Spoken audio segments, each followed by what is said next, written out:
Frank! What? Wakey, wakey!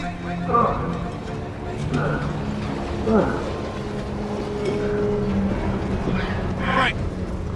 Frank! What? Wakey, wakey! Why do you keep saying that? Oh man, somebody broke your helicopter. There's that Keen I've heard so much about. Alright, so here we are 10 years later, you know, in the mall in Willamette, Colorado, filled with zombies. Don't you remember when they did this in the first game? It was a good time for everyone involved. So, I don't know why they did this like this. I think if they wanted to play on the nostalgia... Can it be nostalgia if it's only been 10 years? But the nostalgia for Dead Rising 1 should have been that this was like a complete recreation of the mall from the first game. Not just like, hey, here's a new mall where the old one was. But whatever, I'm not going to complain because the mall bit is, in fact, the one bit of this game that is actually good. I think it's once the game opens up more is when it falls apart and you realize, like, oh, this is like a lot of this is just copy-pasted from Dead Rising 3. And, you know, the mall it's where it feels the most Dead Rising-y, too. Because Dead Rising 3 was missing a mall, and, while it worked for Dead Rising 3 because I think, like, Los Perditos was actually a pretty good area. You know, you do realize, oh yeah, the mall was pretty... It was missing, essentially. Let's take that machete. Let's take the revolver too, why not? Now we'll find out why they call me Revolver West. What do you want? Alright. We need cover. That hotel looks good. 3 stars at best. You ever stop clowning? I should take a good look around. Fine, just meet me at the hotel. You could, like, look around, but I would say there's almost no point.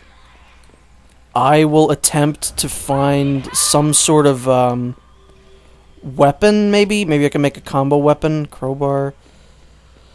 So there's an encounter down here. Here's a survivor mission, the first one in the game. We'll see just how good the survivor missions are in this game. Oh, it's not a great idea, what, to save survivors? Man, isn't Frank just such an asshole? He's always been like this, though. He never liked saving survivors in the first game. Take him to see in a group. Fine, just meet me at the hotel. So the way that survivor missions work in this game, this could have been good like it was in Case West, which I think were probably some of the better ways to do the survivor missions. You help the survivor clear some zombies away, and then you're done. That's it. You don't bring them back to a safe area. That's just it. They're gone. They give you a little thing. Sometimes they just stand there because this game's not programmed correctly.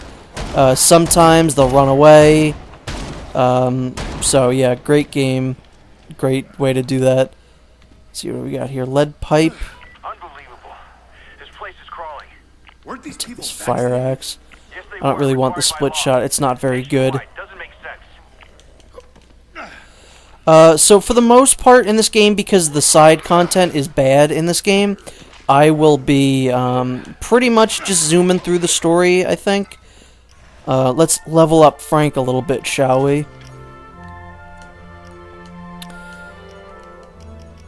You could see here I have most of like that stuff all good, and shooting I don't care about. So I guess let's man, none of I don't care about any of this. Whatever this is, let's just get that. So yeah, the survivors are obviously like a big part of this. That's like, man, what happened here? I understand what they were going for, but there were so many very memorable survivor missions in the other games that it kind of made the annoying, somewhat annoying, you know, escorting them kind of made it worth it. Because they had character to them. These are just essentially random, like, NPCs that you clear zombies away from them, and then that's it. They did that in Dead Rising 3, but those were, like, optional other survivor missions. There were 2 types of survivor missions in that game. So, you know. Also, the equalizer sucks ass. I'm not going to use that. Yeah, no, I have no interest in using that. I think it's a little more annoying finding combo weapons in this game, actually. I guess just to make this part go a little bit quicker, I will just take this. Even though I think it's actually one of the worst combo weapons in the game.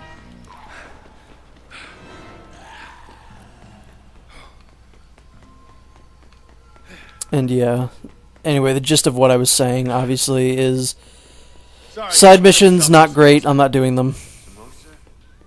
Hey! Hey! Come over here before they see ya! Alright, grab a gun!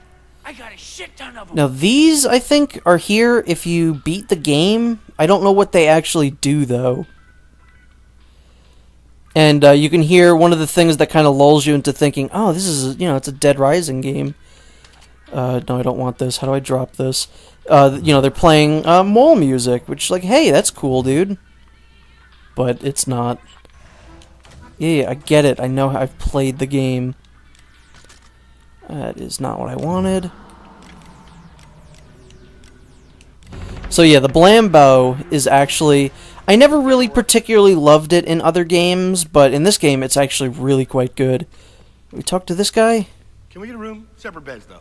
Oh, you're hilarious. You know, technically speaking, you'd be our first guest. What do you mean? Are you guys from out of town or something?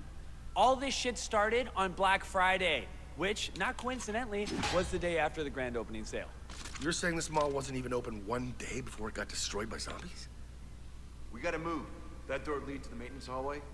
Yeah, but the manager locked himself in there when he got bit. Been trying to bust it down for, like, ever. Intruder spotted! Engage! Hey! We got trouble. God damn it! Not only do I think that the Blambo is pretty, it's very powerful, I think it just looks cool, too.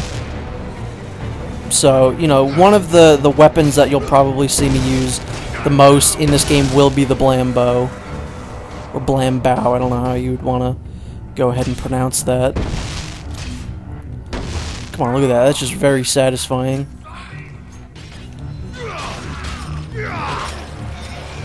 I have died 0 times in this game, which is pretty astounding, I think.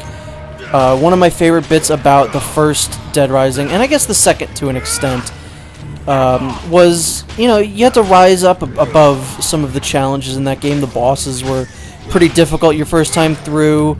If you were low level and in certain areas of the game, you know, if you get caught by a large amount of zombies, you're kind of screwed.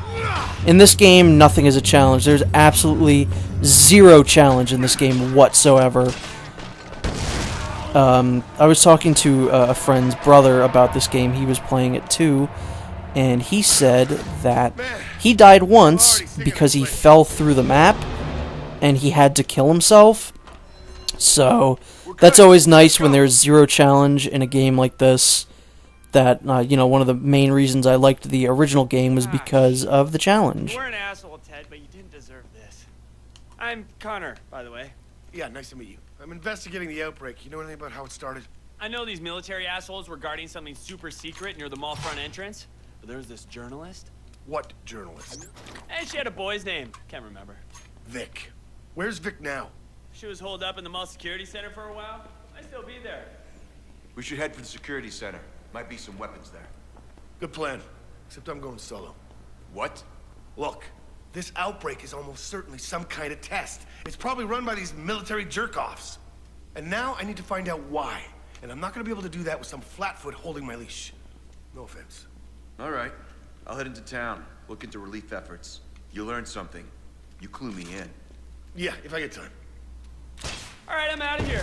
There's a militia forming out in Westridge. I'm gonna join up and kill a few more of these pricks. Later, bros. Good luck to you, West. Before we go any further, I'm actually going to up the brightness in this part. Actually, you know what? It probably is brighter. Yeah, I'll do it one more. But the mall is really dark. I think we're kind of... This is more at night, this part. So, you know, that is why I'm going to put the brightness up a little bit, because this part was extremely dark my first time through.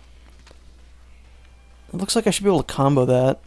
When they're kind of glowing like that, that usually signifies... I'm going to grab that. Wait. Now I think. Yeah, there we go. Sledge saw.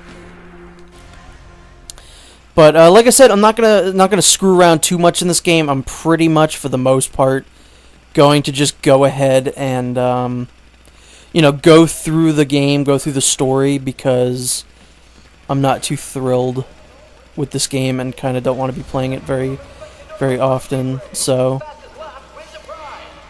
here we go. Here we go.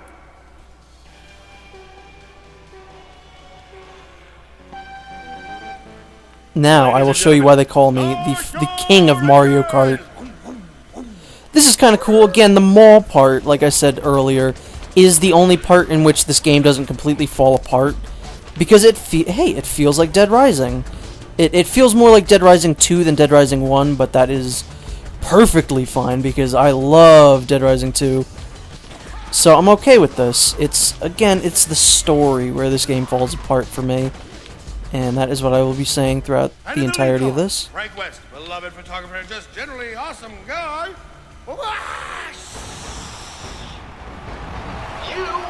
Okay, that's fun. I like that. That's enjoyable.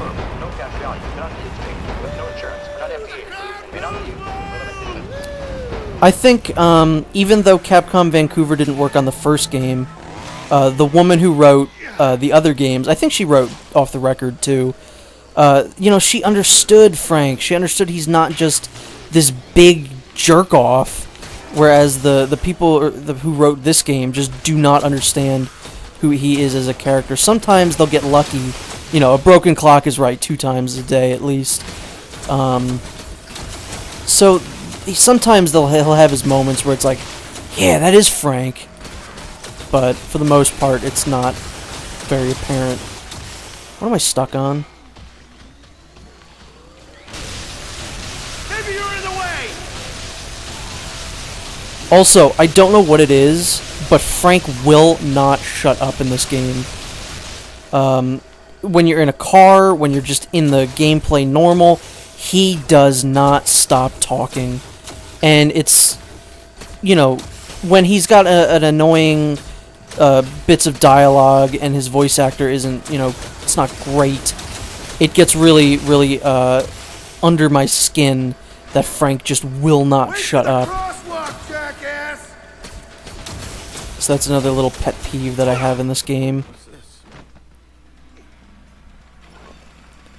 So here we're kind of gonna open the mall up a little bit more. No more Mr. Nice Frank. Baseball bat. No, thank you. I do not want that. Connor says Vic's holed up at the security center. We gotta find out what No, she knows. it really wants me to make an equalizer. So there's like, you know, there's some staples of the Dead Rising series in here in terms of stores, but we won't be seeing them very often. The hell's going on here? Oh, these are like kind of the looter characters of this game. The looters or the bikers, they're just like the survivors, or not survivors, but the, you know, the asshole characters that are there to just kind of antagonize you. They're okay in this game, but I feel like there's too many of them. It was kind of rare in the other games to find like other people that were a little bit more antagonistic to you. But in this game, they're literally everywhere, and I'm not too fond of that. Who is yelling like that? I'm gonna find that guy, because I just killed those two. Is there another way up? What the hell? It's a good question, Frank. New character, hostile survivors. But where? I just killed them. It's acting like they're right in front of me.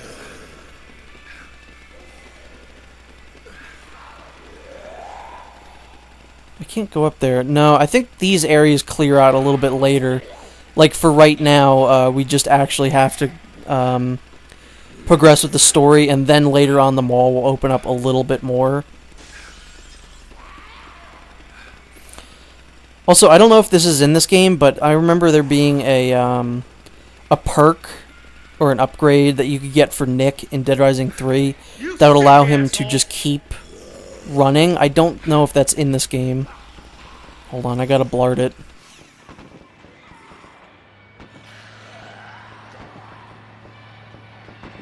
Frank West Mall Pest.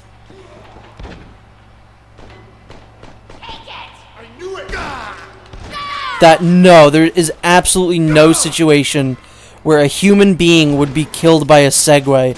Like, I'm just gonna say that. Also, these guys aren't too annoying. Like, again, you're not gonna die in this game unless some miraculously dumb thing happens. I do not see anyone dying in this video game.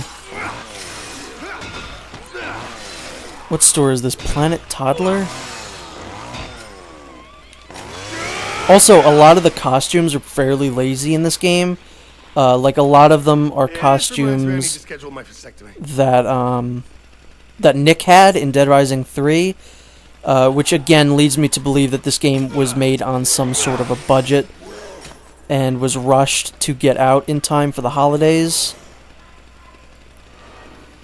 And, you know, there are some things that, like, sometimes Frank will comment on things going on in the game world, and, you know, that's fine. He did that in Off the Record as well. I like that.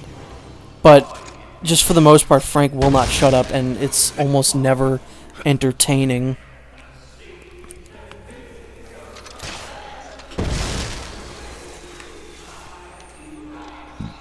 Anchor, I don't remember if that's any good. This is good. Oh! One of the best weapons in the game right here. Yeah, there's a few things that you're going to, pretty much for the most part, see in my inventory, like, full-time. That would be the Blambo, either the Ice Sword or the Flame Sword, and probably the Electric Axe when we get to that. No, Frank, come on. So, I'm going to enjoy this part as much as I can, because, like I said, this is the most enjoyable part, in my opinion. The Bogey Monster. I mean, you know, this game has personality, even though I feel like most of the people who did not, or who worked on Dead Rising 2 and 3, I think left Capcom Vancouver at this point. You know, it's still, Dead Rising shines through sometimes. You can feel it trying to come out.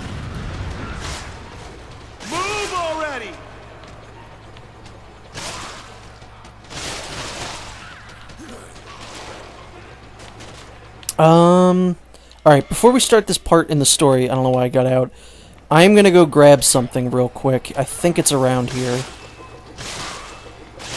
There's one part of the mall that I need to go to really quickly. Yep, it's right here. Perfect. So we're gonna go grab a costume that I'm gonna wear probably for quite a while. And it is located in a store that I would absolutely go to in real life, and I wish existed in every single mall in America. You know, this essentially makes me want to go live in the Dead Rising universe just so... Good lord, look how drenched in blood he is. You know, it wants me to live in the Dead Rising universe so I can visit one of these stores. I would probably live in one of these stores, and I went the complete wrong way. What is this? Kichiro Plaza?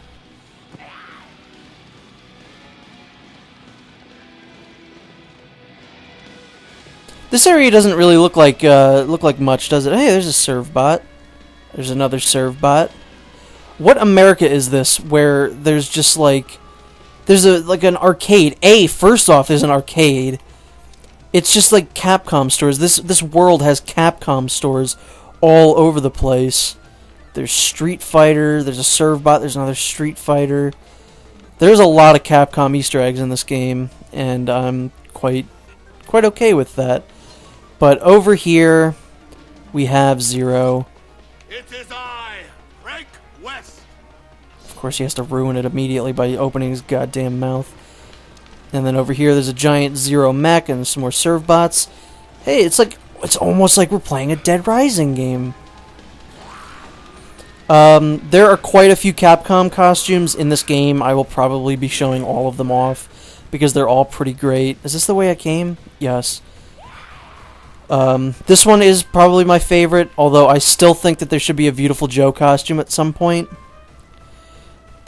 But, you know, I mean, it keeps with the tradition of Mega Man costumes with Frank West. What was it in Off the Record? It was Proto Man. So having it be Zero in this game is very cool. It's even better when you can make a laser sword because it just fits. You know, it feels right.